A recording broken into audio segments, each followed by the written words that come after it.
Students, our next problem, example 9.5. Suppose the energy of an electron in hydrogen atom is given as En equal to minus 54.4 by n square electron volt. N is natural number, that is integer, 0, 1, 2, 3 like that. Calculate the following. First question, sketch the energy level for this atom. Energy levels வரைய சொல்லியிருக்கான். Compute its atomic number. Second question, if the atom is in the ground state, compute its first excitational potential and also its ionization potential calculate பண்ணன்னு சொல்லியிருக்கான். Atom எங்க இருக்கு? Ground stateல இருக்கு. அதனுடைய first excitational potential and its ionizational potential calculate பண்ணணும். When a photon with energy 4.2 electron volt, another photon with energy 56 electron volt are made to collide with this atom. Does this atom absorb these photons? அப்படின third question. Fourth, determine the radius of its first orbit. First Bohr orbit உடைய radius. அடுத்து calculate the kinetic and potential energy of electron in the ground state. இப்போ நம்ம இது வரைக்கும் படித்ததெல்லாம் இந்த கொஸ்டினில் வந்துருச்சு. இதை சால்வ் பண்ணிட்டோம்னா இந்த கான்செப்ட் எல்லாம் நம்மளுக்கு அண்டர்ஸ்டாண்ட் ஆயிரும். இப்போ 1 by 1 நம்ம சால்வ் பண்ண போகிறோம். ஸ்டூடெண்ட்ஸ், கிவனில் வந்து ஹைட்ரஜன் லைக் ஆட்டம்னு சொல்லியிருக்கான். ஹைட்ரஜன்னு சொல்லலை, ஹைட்ரஜன் மாதிரி இருக்கக்கூடிய ஆட்டமுடைய எனர்ஜி கொடுத்துருக்கான். n is natural number. n takes the value 1, 2, 3 etc. Okay, sketch the energy level. அப்போ என்ன பண்ணுறேன்? n equal to 1 first energy level உடைய எனர்ஜி கேட்குறேன். அப்போ n ஸ்கொயர்ங்கிற இடத்துல நான் என்ன போடுறேன்? 1 ஸ்கொயர்னு போடுறேன். அப்போ எனக்கு மைனஸ் 54.4 எலக்ட்ரான் வோல்ட். அடுத்து n equal to 2க்கு பார்க்கலாமா? E2னு போடுறேன். மைனஸ் 54.4 2 ஸ்கொயர் என்ன ஆயிரும்? 4 ஆயிருமா? இப்போ இதை கேன்சல் பண்ணுங்க பார்ப்போம். அப்போ கேன்சல் பண்ணால் நம்மளுக்கு என்ன கிடைக்கும்? இது 1 டைம் 3 டைம்ஸ் 12 அடுத்து 24 6 டைம்ஸ் வருமா? அப்போ 13.6 electron volt. Next n equal to 3க்கு போடுறேன். அப்போ தேர்டுக்கு எனர்ஜி பார்த்தீங்கன்னா மைனஸ் 54.4 3 ஸ்கொயர் என்னது 9. இப்போ இதை நம்ம டிவைட் பண்ணும்போது தேர்ட் ஆர்பிட்டுடைய எனர்ஜி என்ன வரும்? Minus 6.04 electron volt. Similarly n equal to 4னா E4 மைனஸ் 54.4 4 ஸ்கொயர் என்னது 16. அப்போ இதை சால்வ் பண்ணோம்னா மைனஸ் 3.4 எலக்ட்ரான் வோல்ட். அதே மாதிரி லாஸ்ட் ஆர்பிட்னா என்னது?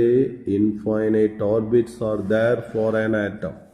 அப்போ n tends to infinity அப்படின்னு போட்டோன்னா E infinity equal to minus 54.4 by infinity square.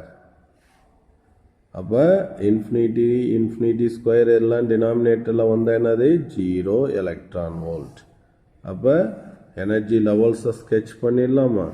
எப்படி ஸ்கெட்ச் பண்ணுவீங்க? இது n ஈக்குவல் டு 1. இங்கே ஃபர்ஸ்ட் ஆர்பிட்டோட எனர்ஜி எவ்வளவு? Minus 54.4 electron volt. செகண்ட் எவ்வளவு? மைனஸ் 13.6. அப்போ இங்கே டிஃப்ரென்ஸ் அதிகமாக இருக்குது. அப்போ இங்கே லைனை ஸ்பேசியஸாக மேலே தூக்கிடணும். அப்போ n ஈக்குவல் டு 2, இங்கே மைனஸ் 13.6 எலக்ட்ரான் வோல்ட். அடுத்து இங்கே பாருங்கள், இங்கே டிஃப்ரென்ஸ் குறையுதா? அப்போ இந்த 3யை இந்த 2க்கு கொஞ்சம் க்ளோஸாக போட்டணும். அப்போ இது n ஈக்குவல் டு 3. அப்போ மைனஸ் 6.04 எலக்ட்ரான் வோல்ட். இப்போ இது ரெண்டுக்கு இடையில் இன்னும் டிஃப்ரென்ஸ் என்ன ஆகுது? டிகிரிஸ் ஆகுது. அப்போ இன்னும் க்ளோஸாக போடணும். அப்போ எனர்ஜி லெவல் இன்க்ரீஸ் ஆக இந்த அட்டாமிக் ஆர்பிட்ஸ் எல்லாம் இன்க்ரீஸ் ஆகும்போது அந்த எனர்ஜி டிஃப்ரென்ஸ் குறைஞ்சிக்கிட்டே வரும். அதனால் இந்த higher energy levels are very closure அப்படின்னு சொல்லுவாங்க. அடுத்து கொஞ்சம் கேப் விட்டு இன்டர்மீடியட்டெல்லாம் நம்ம பண்ணலை, கொஞ்சம் கேப் விட்டு நம்ம எதை காட்டிட வேண்டியதான், n=infinity அங்கும்போது highest energy that is positive value 0 electron volt நம்மளுக்கு கிடைச்சிரும் அப்படின்னு நம்ம காட்டிடுவோம். இப்போ இதனுடைய என்ன கண்டுபிடிக்கணும், கம்ப்யூட் த அட்டாமிக் நம்பர்னு கொடுத்துருக்கான். அப்போ கிவன் எனர்ஜி பார்த்தீங்கன்னா -54.4 by n² electron volt. So this is say hydrogen like atom.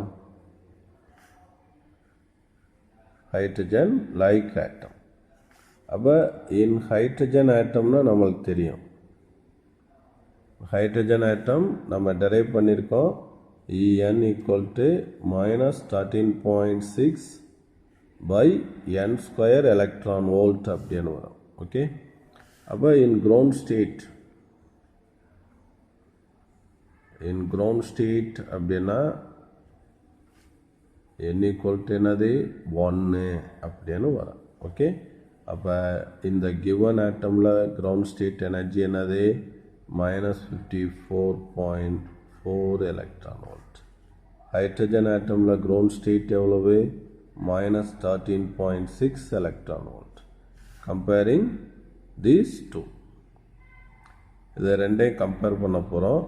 அதுக்கு முன்னாடி இந்த ஜென்ரல் எக்ஸ்போஷன் எப்படி இருக்கும் அப்படிங்கிறத நம்ம பார்ப்போம்.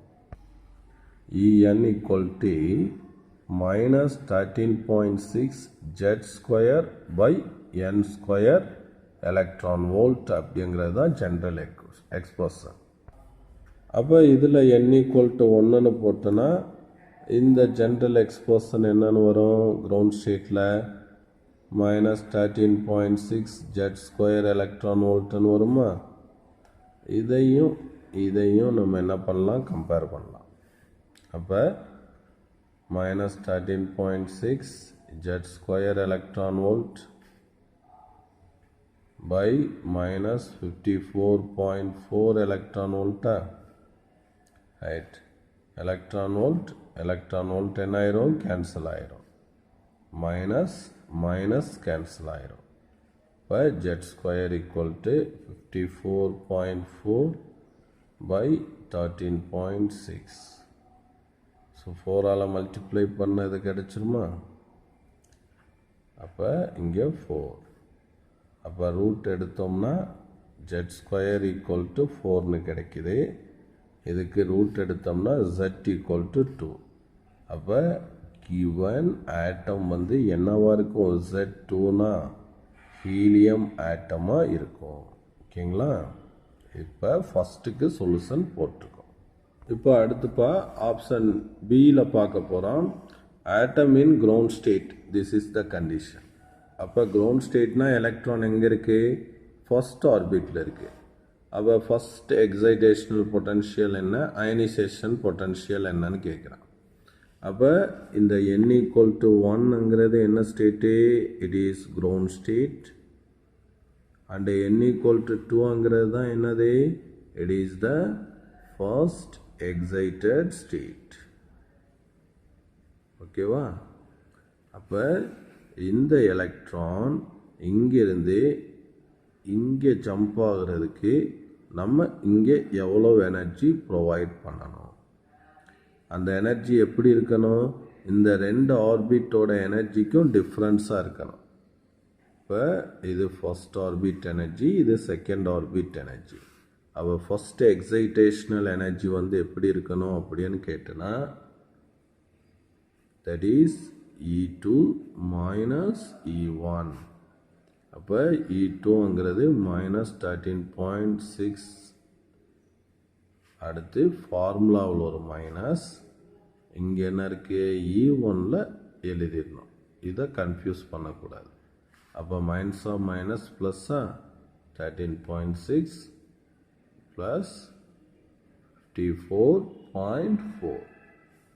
அப்போ இதை ரெண்டையும் இப்போ 54.4லேருந்து இதை சப்ட்ராக்ட் பண்ணும்போது நம்மளுக்கு 40.8 எலக்ட்ரான் வோல்ட் அப்படிங்கிறது நம்மளுக்கு கிடைக்கும்.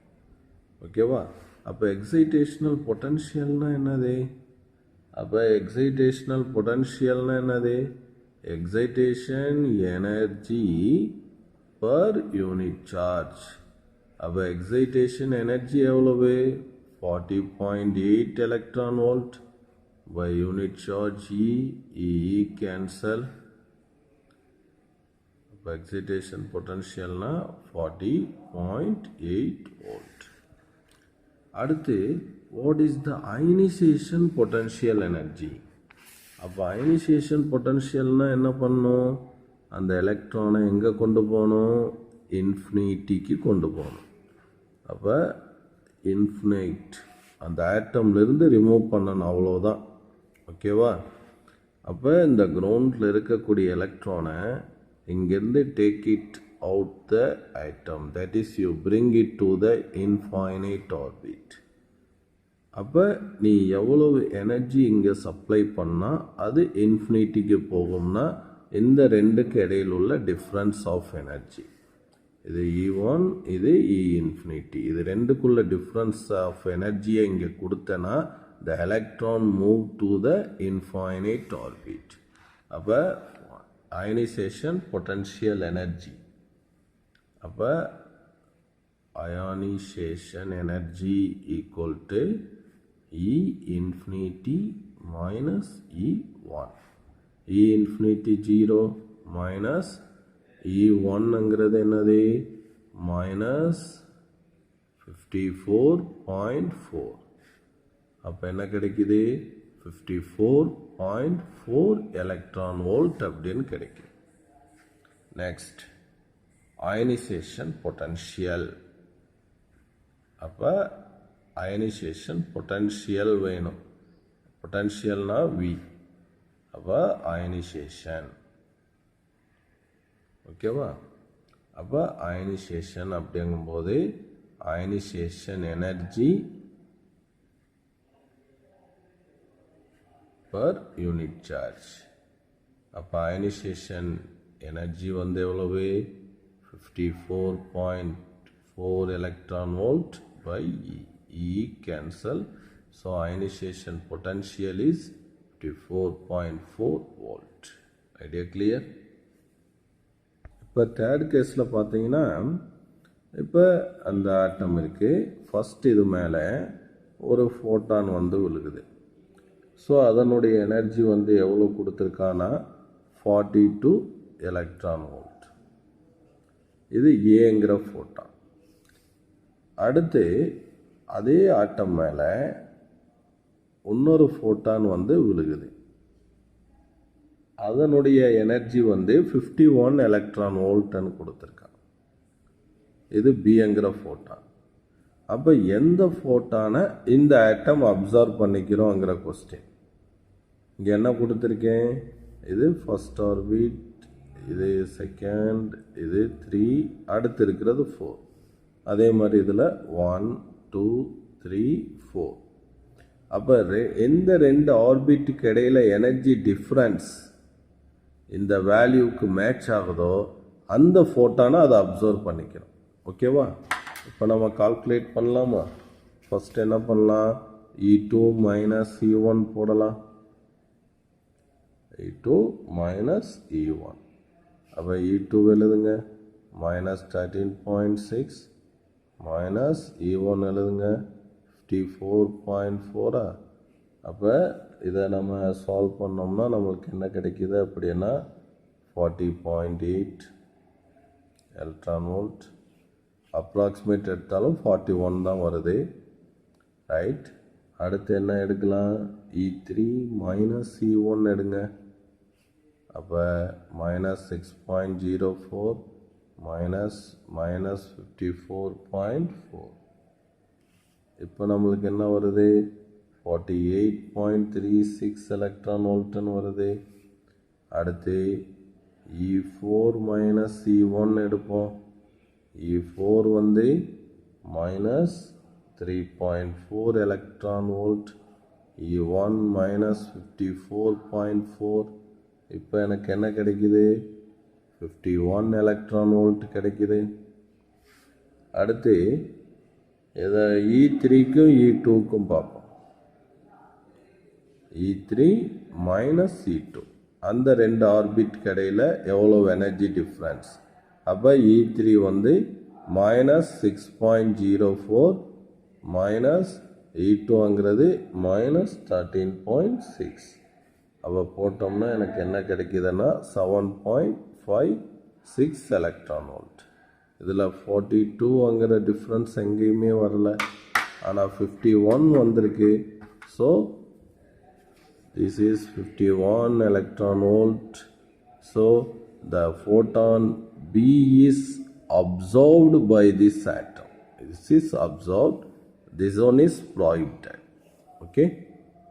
இப்போ அடுத்த கொஸ்டினில் வந்து பார்த்தீங்கன்னா கிரவுண்ட் ஸ்டேட்டில் கைனடிக் எனர்ஜி என்ன, பொட்டன்ஷியல் எனர்ஜி என்ன அப்படிங்கிறத கேட்டிருக்காங்க. ஓகே, அப்போ நம்ம என்ன பண்ணலாம்? ஸோ ஃபஸ்ட்டு கைனடிக் எனர்ஜி, இதெல்லாம் நம்ம தியரியில் படித்தது. Potential energy equal to -2 kinetic energy, total energy equal to minus kinetic energy, or kinetic energy equal to minus total energy. அப்போ டோட்டல் எனர்ஜி கிவனில் இருக்குது. அப்போ கைனடிக் எனர்ஜி கொண்டு வந்துடலாமா? அப்போ kinetic energy equal to minus total energy. அப்போ minus total எனர்ஜிக்கு value என்னது? Minus 54.4 by n square electron volt. Minus of minus plus. அப்போ kinetic energy equal to 54.4 n square electron volt. Okay, so இந்த ground ஸ்டேட்டில் கேட்டிருக்கான். அப்போ ground state, ground அப்படின்னாவே n equal to 1. அப்போ கிரவுண்ட் ஸ்டேட்னா n1ன்னு போட்டுருங்க. அப்போ kinetic energy equal to 54.4 electron volt அப்படின்னு நம்மளுக்கு கிடைச்சிடும். ஓகே, இப்போ பொட்டன்ஷியல் எனர்ஜி வேணும். அப்போ பொட்டன்ஷியல் எனர்ஜி என்ன சொல்லியிருக்கோம்? Minus twice the kinetic energy. அப்போ potential energy equal to minus twice the kinetic energy. அப்போ -2 கைனடிக் எனர்ஜி என்ன டெரைவ் பண்ணியிருக்கோம்? 54.4 by n square electron volt அப்படின்னு டெரைவ் பண்ணியிருக்கோம். அப்போ 54.4 by n square electron volt. ஓகேவா?